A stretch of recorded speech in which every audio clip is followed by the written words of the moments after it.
कि जब हम मंदिर बनाते हैं और मंदिर बनाते हैं तो मंदिर में एक गुम्बद होती है। क्या होती है? गुम्बद होती है। पहले जो मंदिर बनते थे तो आगे मंदिर होता था, मंदिर का शिखर होता था और जस्ट भगवान के सामने गर्भालय के बाहर एक गुम्बद होती थी। उसको क्या बोलते हैं? जिस पर बैठ करके लोग पूजन करते थे। अंदर पूरा गोल गोल होता था, जैसे अभी कुंडलपुर में बना है ना, अंदर मंदिर और बाहर गुम्बद। और वहां पर जैसे मैंने देखा है राजस्थान में अभी भी गुम्बद बनी हुई है, उसमें एक मंडल टाइप का बना हुआ है, चबूतरा बना हुआ है जहां पर लोग बैठ करके पूजन करते हैं, विधान करते हैं। पीठ जिसको ये भी कह सकते हैं, अभिषेक पीठ या पूजन पीठ, वहां पर पूजन करते हैं, अभिषेक करते हैं। जब हम भगवान जी को वहां से लेकर के आते हैं तो वहां विराजमान करते हैं, उसमें अभिषेक करते हैं या फिर विधान आदि करते हैं तो उसमें मार करके विधान करते हैं, या सामान्य भी हम पूजा करते हैं तो चारों तरफ बैठ करके उस पर भी हम क्या कर लेते हैं? पूजन कर।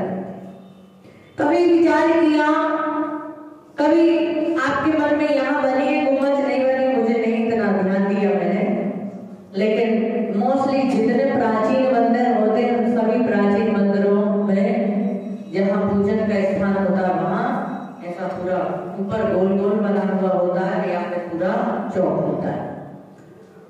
तो वो जो गुम्बद होती है वो गुम्बद क्यों होती है? वो गुम्बद क्यों बनी होती है? क्योंकि जो भगवान का शिखर होता है वहां तो हम बैठ करके पूजा नहीं कर सकते। पूजन कहाँ करेगा व्यक्ति?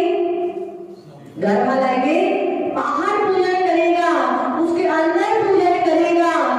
और होता ये है कि जब हम भगवान की पूजन करते हैं या मंदिर में आते हैं, भगवान के दर्शन करते हैं तो हमें घर में अलग अनुभव होता है, लेकिन जैसे मंदिर के अंदर आते हैं अपार शांति का अनुभव होता है।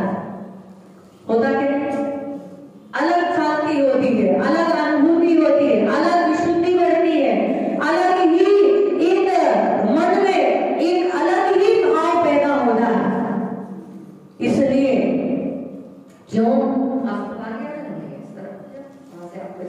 देखना पड़ रहा है तो क्योंकि कहते हैं कि जब हम पूजन करते हैं, मंत्र की आराधना करते हैं, अभिषेक करते हैं, मंत्र पढ़ते हैं और जो मंत्र की शक्ति होती है, जो जाप पाठ आराधना की ऊर्जा जो हमारे से निकलती है, इतने सारे भक्तों से निकलती है, वो सारी की सारी ऊर्जा कहाँ संग्रहित होती है? उस गुम्बद में होती है। जैसे वो गुम्बद से कटोरा, क्या है? कटोरा। ऐसे ही सिद्धों की जो ऊर्जा होती है, उस सिद्धों की ऊर्जा कहां से आएगी? सिद्ध शिला से आएगी। और जब सिद्धों की ऊर्जा सिद्ध शिला से आती है तो ऊर्जा के लिए रखने के लिए कुछ तो चाहिए, तो वो क्या है? कटोरा। उस ऊर्जा को संग्रहित करने के लिए एक कटोरा है। और कहते हैं कि जैसे ही सिद्धों की ऊर्जा आती है और जो भक्त लोग उस जगह पर बैठ करके भगवान की पूजा करते हैं तो शांति का अनुभव होने लगता है, क्योंकि सिद्धों की ऊर्जा जब आती है, सिद्धों की ऊर्जा वहां संग्रहित रहती है और वहां आके तो अपने आप शांति होने लगती है, अपने आप शांति का अनुभव होने लगता है। घर में हम कैसे रहें, घर में हमारे भाव कैसे रहे, लेकिन मंदिर में आते ही परिणाम की परिणति बदल जाए।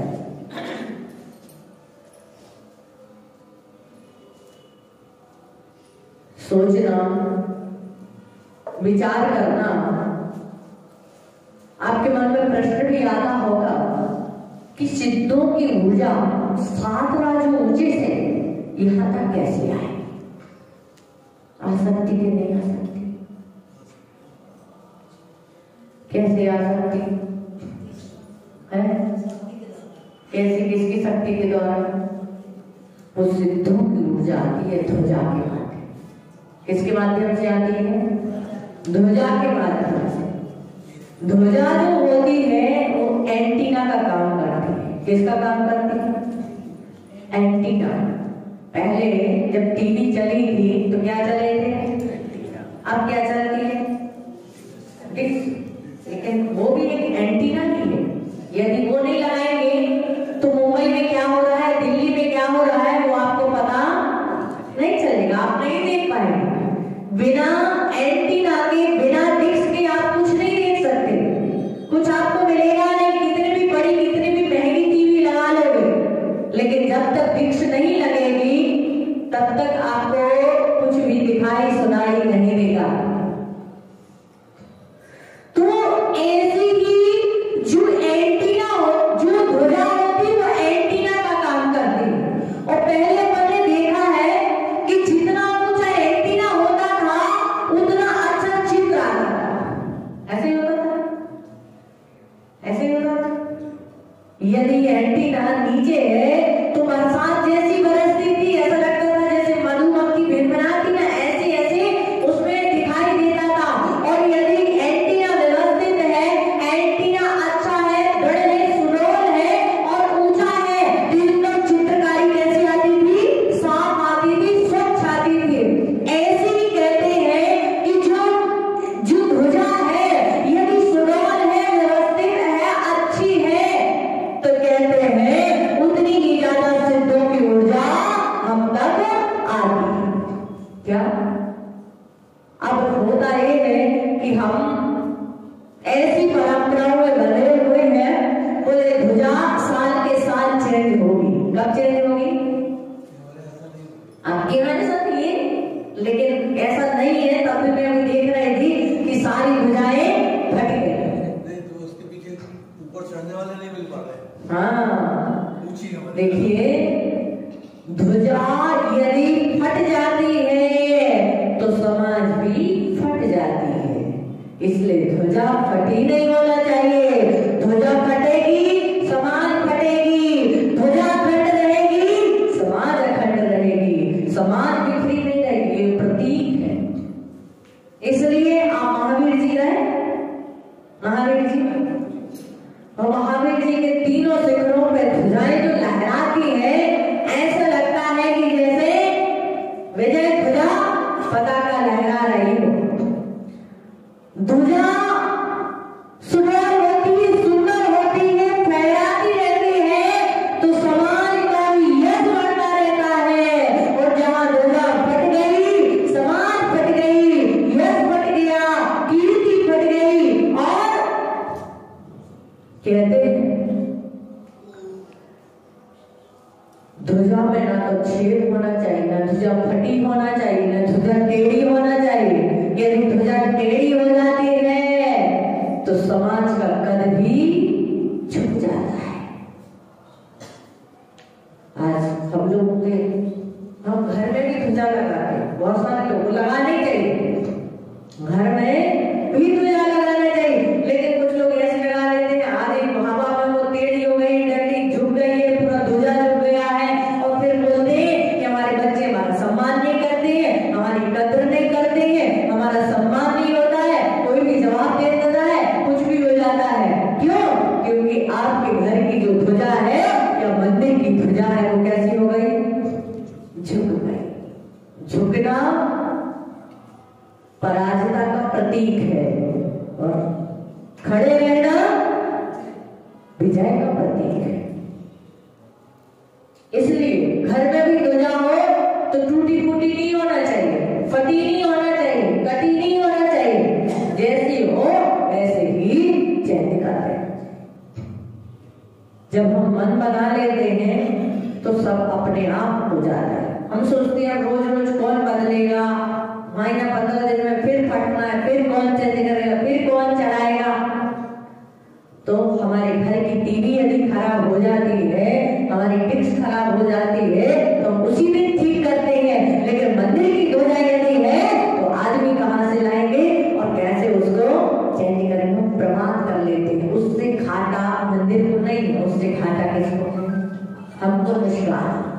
हम मेहनत तो करेंगे लेकिन फल हमें जो मिलना चाहिए वो फल हमें मिलता। तो ये जो ध्वजा है ये एग्जिट फैन का भी काम करती है। किसका काम करती है? Exit fan. एग्जिट फैन कैसे होता है? क्या करता है? क्या करता है? अंदर की गर्मी को बाहर फेंकता है।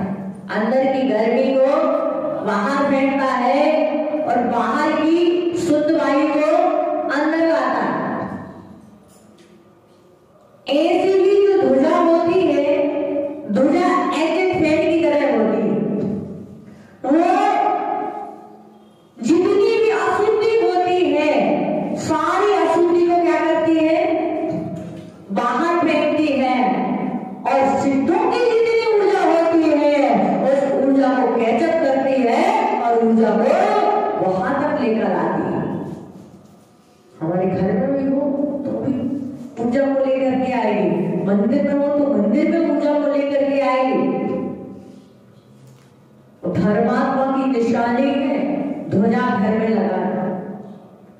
आपने सुना होगा, पढ़ा होगा कि जब सीता का पता करने के लिए हनुमान जी लंका पहुंचे तो विद्याधर थे, आकाश मार्ग से लंका पहुंचे और जब देखा कि सीता इतनी बड़ी लंका में कहां होगी, किससे पूछे, किससे पता करे, तो देखा कि विभीषण के महल के ऊपर ध्वजा लगी हुई थी। उन्होंने कहा निश्चित है इस लंका नगरी में मात्र एक ही धर्मात्मा पुरुष है जिससे मुझे पता चल सकता है सीता का। अभी नगर में कोई भी साधु है यहाँ पे और कोई भी भक्त आते हैं बाहर से और उसको पूछना है मंदिर का पता, मंदिर कहाँ जाना है, मंदिर कितना दूर है, मंदिर कहाँ है, और आपके घर में यदि अपनी ध्वजा होती है तो उसको पता चल जाता है कि ध्वजा लगी मतलब पक्का जैन का घर है, यहाँ अपने को पता चल जाएगा। देवगण भी ऊपर से विचरण करते हैं, आकाश मार्ग से विचरण करते हैं, निकलते हैं, और यदि उनको भी कुछ करना होता है और वो निकलते हैं और आपके घर में ध्वजा देखते हैं तो उनके मन में भी आता है निश्चित है धर्मात्मा का घर है और कोई ना कोई अतिशय, कोई ना कोई चमत्कार करते थे। अब कभी संकट में, कभी पीड़ा में, और उस समय देव का वहां से निकलना होता है और देखते हैं कि ध्वजा लगी हुई है तो वो जाकर के आपकी जो भी समस्या है उस समस्या को समाधान कर देते। हनुमान जी जैसे ही पहुंचे उन्होंने देखा कि ये छत पर ध्वजा लगी हुई है, निश्चित धर्मात्मा का घर है, और सीधे जाकर के वही विभीषण के घर जाते हैं और सारा का सारा पता सीता का चल जाता है कि सीता कहाँ है। और फिर जाकर के सीता के पास वाटिका में पहुंचते हैं। कहने का मतलब यही है कि धर्मात्मा की निशानियां और उसके साथ जिनके घरों में ध्वजाएं होती हैं उनके घरों में शांति होती है। जैसे मंदिर में शांति होती तो जो ध्वजा है, जिस प्रकार एंटीना सारे जगह की चीजों को हम तक पहुंचाता है, ऐसे ही ध्वजा जो है वो ध्वजा जो है सिद्धों की ऊर्जा को हम तक पहुंचाती है। विचार करना कि जब शिमला में बर्फ गिरती है, क्या कोई भाई बना रही थी कल, बोले माता जी शिमला में बहुत बर्फ गिर रही है, बहुत ठंडी है, इसलिए ठंडी यहाँ पर। जब जब शिमला में क्या होती है, बर्फ गिरती है, तब क्या होता है, हमारे यहाँ पर ठंडक आ जाती है, शीतलहर आ जाती है। विचार करना कि जब शिमला में बर्फ गिरती है तो ठंडक यहाँ आ जाती है, तो सिद्धों के पास आनंद सुखवान होता है। जब ध्वजा लगाते हैं तो सिद्धों की ऊर्जा यहाँ आ जाती है। ऊर्जा यहाँ आ जाती है। और हम जब भगवान की पूजा भक्ति करते हैं तो ऊर्जा, इसलिए तो कहा है लोगों को, महिलाओं को, सबको सिर ढक करके आना चाहिए। क्या ढक के आना चाहिए मंदिर में? सिर ढक के। क्यों आना चाहिए सिर ढक के? आप जब कुकर लगाती हैं तो कुकर का ढक्कन लगाती हैं कि ढक्कन खोल के चूल्हे पे चढ़ाती हैं? कैसे करते? ढक्कन लगाते ना, दूध चढ़ाती है, चाय या मतलब जो भी आप बनाती हैं, दाल चावल रोटी, मतलब दाल चावल कढ़ी जो भी आप बनाती हैं, तो क्या करती है? ढक्कन ढक देती है। और जिसमें ढक्कन ढका रहता है उसमें भाप बनती, जली चीज पक जाती है और उसमें उसका स्वाद अलग होता है। कैसा? यदि आपने सब्जी बनाई और ढक्कन नहीं लगा तो उसका स्वाद भी इतना अच्छा नहीं रहेगा, लेकिन उसको ढक दिया है आपने तो उसका स्वाद अलग होता है, क्योंकि उसका जो सत्य है, उसका जो रस है, उसका उसमें ही रहता है, उसकी ऊर्जा उसमें ही है। ऐसे ही जो आप भगवान की भक्ति करते हैं, पूजन करते हैं, जाप करते हैं, आराधना करते हैं भगवान के पास बैठ करके, यदि आप सिर रखते हो, अभिषेक करते हैं तो भाई लोग सिर रखते हैं, आप लोग पूजा करते हैं तो सिर ढक के करती है। क्यों? क्योंकि ये ढक्कन है। क्या है? ये ढक्कन है। ढक्कन खुला रहेगा, शीशी में डांट नहीं रहेगी तो दवाई गिर जाएगी, और डांट रहेगी तो दवाई सुरक्षित रहेगी। ऐसे ही यदि आपको उस मंदिर से जो आपने सिद्धों की ऊर्जा को संग्रहित किया है, उस सिद्धों की ऊर्जा, वो अनंत सुख जो सिद्धों के पास है, वह अनंत सुख यदि हमें घर तक ले जाना है, अपने पास तक रखना है, तो हम सिर रखते हैं तो वो हमारे अंदर रहता है, और नहीं तो यहीं के यहीं क्या हो जाता है? छूट जाता है, बिखर जाता है। इसलिए सिर जो है ढकना क्या है? ढक्कन। क्या है? ढक्कन। बात समझ में आ रही कि नहीं? पूरी तो अब आजकल तो मंदिर में, गुरुद्वार पर सिर ढकना तो दूर की बात है, लोग ऐसे ऐसे वस्त्र पहन करके मंदिर में आ जाते हैं, जो पूजन करने वाले लोग हैं उनके भाव उनको देख करके बिगड़ जाते हैं। यदि आपको देख करके भाव बिगड़ रहे तो उसमें दोष आपका है। पहले वस्त्र पहने जाते थे, तन को ढकने के लिए पहने जाते थे। बहुत सारी जगह, बुंदेलखंड है, राजस्थान है, कई जगह तो बहुत सारी चीजें आज भी क्या है? व्यवस्थित है। लोग मंदिर जाते हैं, एमपी में बहुत सारी जगह ढक के जाते हैं, बच्चियां हैं मंदिर जाएंगे चुन्नी ढक करके जाएंगे। लेकिन अभी बहुत सारे लोग ऐसे भी हैं, कुछ लोग जो जीन्स पहन करके, टी शर्ट पहन करके और भी ऐसे ऐसे कपड़े पहन करके जाते हैं, जिससे अभद्रता का परिचय समझ में आता है। मैं नहीं कहती कि आप मत पहनो, क्योंकि हमारे बोलने से आप मानने वाले भी नहीं, लेकिन दिलाने वाले कौन है? दिलाने वाले तो हम ही है ना। हम ही चाहते हैं ना दिलाने के लिए अपने बच्चों को वस्त्र, जैसे आपको चाहिए वैसे ले लो।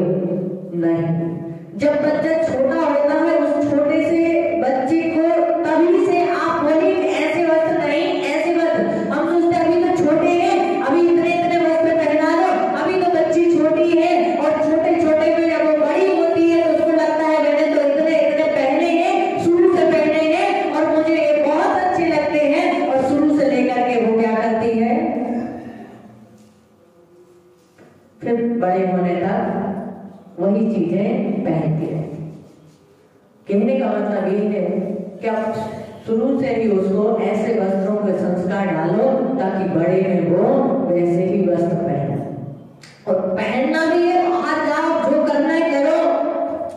आज बहु लोग हैं, यहाँ तो इतना घूंघट डालेगी और घूमने जाएंगी तो इतने इतने से कपड़े पहनेगी, और कपड़े पहने तो कोई बात नहीं, तुम्हारी जिंदगी तुम्हारी लाइफ जैसे जीना जियो, लेकिन कम से कम उस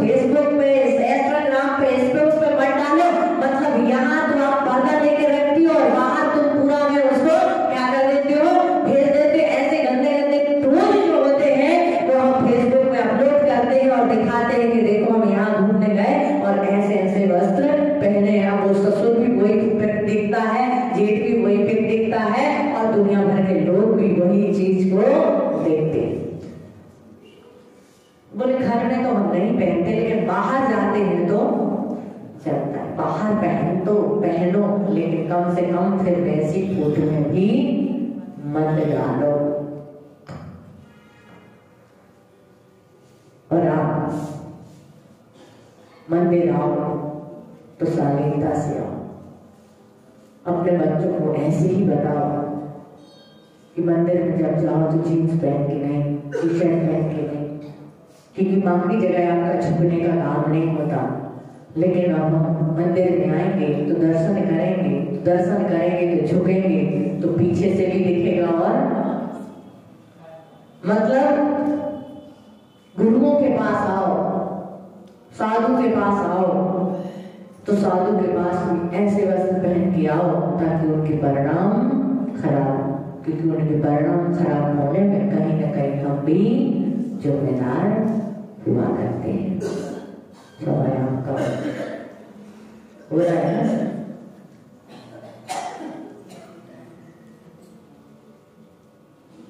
पहले वस्त्र पहने जाते थे तन को ढकने के लिए, आज वस्त्र पहने जाते हैं तन को दिखाने के लिए। पहले जो राजा के घर में राजकुमारियां होती थी, छोटे से क्या करती थी, सिर ढकती थी। उनकी लांचा चुन्नी जो होते थे उनसे सिर ढका करती थी। अब तो जितने बड़े घर की उतने ही कटे फटे वस्त्र। क्या है? ऐसा ही है ना। बोले वो अनुष्का शर्मा को देखा था, उसने जहां तहां से क्या पहन ली, जो पैंट है वो पूरा फटा। अब पहले ऐसा होता था कि यदि कोई फटा वस्त्र पहन लेता था तो लोग कहते थे कितना गरीब है, कितना अनाथ है, कितना दरिद्री है, इसके घर में कुछ है नहीं, ऐसे कहते थे ना।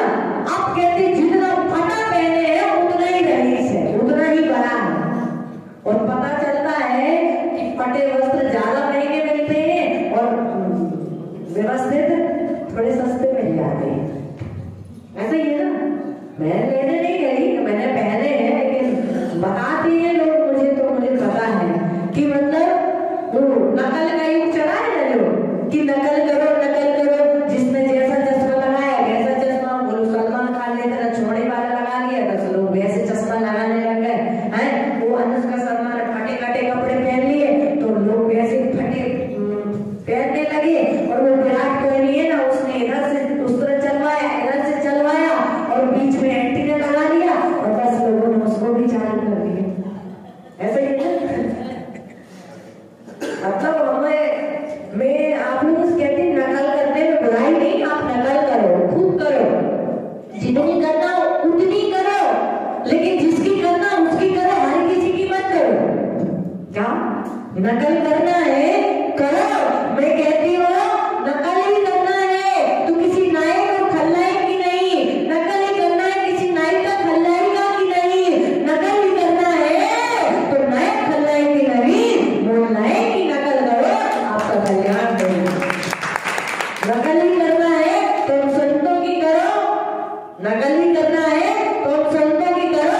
एक मुट्ठी राख लेते हैं और पूरे वालों को उखाड़ करके फेंक देते हैं। नकल ही करना है तो हम लोगों की करो कि भैया हमारे संत जो है एक बार भोजन करते हैं फिर भी प्रसन्न रहते हैं, पैदल चलते हैं, बिना चप्पल के पैदल चलते हैं, फिर भी उनके चेहरे पर कोई शिकन नहीं होती है। बाकी लोग भैयावती करती है, बोले माता जी आपके पैर इतने चिकने क्यों हैं, आप कौन सी क्रीम लगाती हैं। मैंने कहा कि हम क्रीम जरूर लगाते हैं, लेकिन आपको नहीं पता आप कौन सी क्रीम लगाते हैं, हम आपको बता देते हैं। हम यदि कोई क्रीम लगाते हैं तो संयम रूपी क्रीम लगाते हैं और संयम रूपी क्रीम से हमारे शरीर चमकते हैं। बताओ आपको नहाने की जरूरत पड़ती है, नहाते रोज नहाते? ऐसा होता है एक आध दिन की आज नहीं नहाए तो चलेगा, ठंडी बहुत है, बच्चियां हमारी कई बार 2-3 दिन बच्चे लोग कई बार नहीं नहाते। आज के जनरेशन के 12-1-2-3 बजे तो सोते हैं, 12-1 बजे फिर 10 बजे 12 बजे सो के उठते हैं। और फिर महिलाओं के लिए कहा सुबह से उठो, ब्रह्म मुहूर्त में उठो। पुरुष एक बार लेट उठेगा चल जाएगा, लेकिन महिलाओं के लिए लेट उठने के लिए विधान नहीं है। आप सूर्य उदय होने के पहले बिस्तर छोड़ दो, उठ जाओ। क्यों? क्योंकि लक्ष्मण लेट तक सोए तो चल जाएगा, लेकिन लक्ष्मी यदि लेट तक सोई रही तो पूरा मामला बिगड़ जाएगा।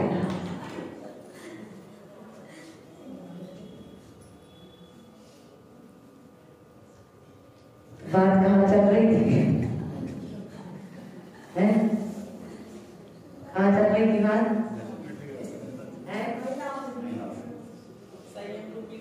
हाँ, संयम रूपी साबुन नहाते। आपको नहाने की जरूरत पड़ती, हमको नहाने की जरूरत नहीं पड़ती, क्योंकि आप यदि एक दिन नहीं नहाते हैं तो आपके शरीर से बदबू आने लगती है। आदि के गर्मी के दिन में तो 2-2, 3-3 बार ऐसे ही ना 2-2, 3-3 बार नहाते हैं। और वो क्या चला है सावर, क्या बोलते हैं, फुवारा सावर है ना, उसके नीचे बैठ जाए कितनी बाल्टी पानी निकल जाता है कुछ पता नहीं। और भाई लोग तो बस बाथरूम बंद की, उसके नीचे खड़े हो गए और गाना चालू हुआ, मेरे सपनों की रानी चली गया। पता नहीं आती कि नहीं आती मुझे नहीं पता, लेकिन बस उसके नीचे बैठ जाते, कितना पानी डुल जाता है कोई पता नहीं। तो आपको नहाने की जरूरत क्यों पड़ती है? चाहे गर्मी हो, चाहे ठंडी हो, चाहे बरसात हो, साधु नहाते नहीं है। वो एक कमंडल पानी भरते, उसमें से ही आधा कमंडल बच जाता है। लेकिन आप देखना, आप रोज नहाते हैं, रोज साबुन लगाते हैं, रोज शैम्पू लगाते हैं, फिर भी आपकी चेहरे पर वो तेज नहीं रहता है। वो संत कभी नहीं नहाते, फिर उनके तेज, उनका चेहरा चमकता रहता है, उनका शरीर चमकता रहता है, क्योंकि आपके अंदर वासना की गंदगी है, आपके अंदर वासना की गंदगी है, इसलिए आपको नहाने की जरूरत है। और साधुओं के अंदर साधना की सुगंधी है, इसलिए उनको स्नान की जरूरत नहीं पड़ती है, इसलिए नहाने की जरूरत नहीं पड़ती है, सिर धोने की जरूरत नहीं पड़ती है। तो बात समझ में आगे खा रही, क्या नाम है आपका? अंजलि। हाँ, ये बोल रही थी। ये तो आप कहें कि भाई माता जी अपने मन से बोलती, आप लोग जो हम लोगों से बातें करते हैं, हम लोगों को प्रवचन के टॉपिक मिल जाता है।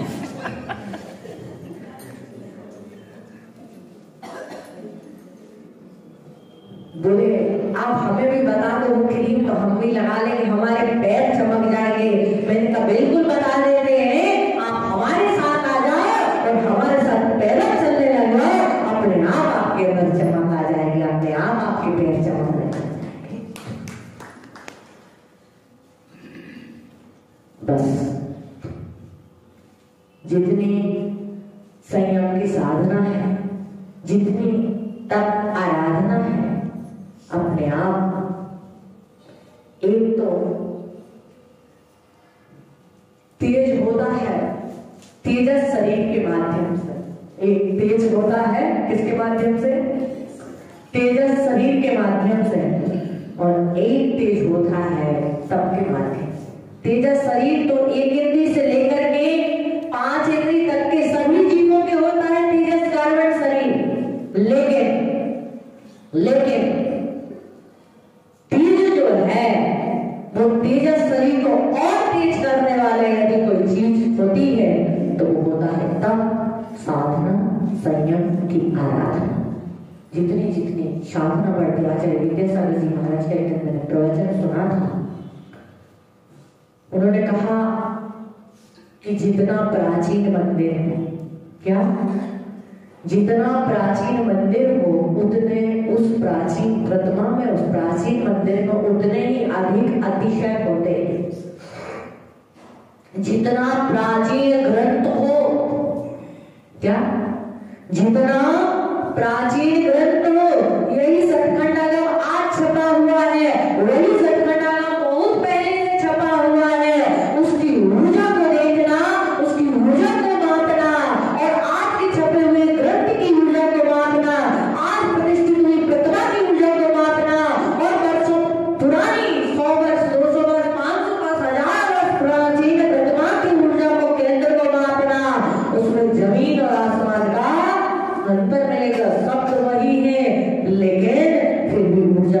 स्रोत बढ़ जाता है। साधु जब दीक्षा लेता है तो पहले दिन से 28 गुणों का पालन करता है, लेकिन जितनी अधिक दीक्षा का काल होता जाता है उतना कहते हैं कि प्राचीन मंदिर के दर्शन करने से अलग विशुद्धि बढ़ती है, प्राचीन शास्त्र के दर्शन करने से अलग विशुद्धि, उसको पढ़ने से अलग अनुभूति होती है। और जितने प्राचीन पुराना सत्य होता है उसके पास जाने से अपार शांति की अनुभूति होती है। पुराने महाराज जिनकी दीक्षा बहुत समय की हुई, पुराने से मतलब नहीं कि 80 साल के दादाजी हैं और उन्होंने कल ही दीक्षा ली, वो नहीं, लेकिन जितने पुराने संत जिनकी ज्यादा से ज्यादा दीक्षा का काल हो जाता है उनकी तपस्या उतनी बढ़ जाती है, ऊर्जा का केंद्र बढ़ जाता है। मतलब ऊर्जा का केंद्र बढ़ता है तो हम उनके पास जाते हैं तो बिना बोले हमारे सारे काम हो जाया करते हैं। तो मंदिर एक ऊर्जा का केंद्र है जहाँ पर सारी सिद्धों की ऊर्जा संग्रहित होती है, और वो ऊर्जा यदि कहीं से आती है तो वो कहाँ से आती है? ध्वजा से आती है। कहाँ से आती है? सिद्धों के पास से यदि ऊर्जा को लाने वाले यदि कोई यंत्र है तो वो क्या है? ध्वजा है।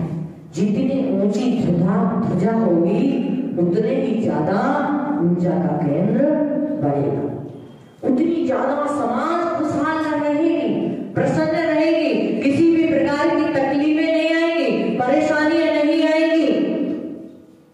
इसलिए ध्वजा समृद्ध और ऊंची होना चाहिए, कटी फटी ध्वजा नहीं होना चाहिए ताकि समाज ना फटे, समाज ना कटे।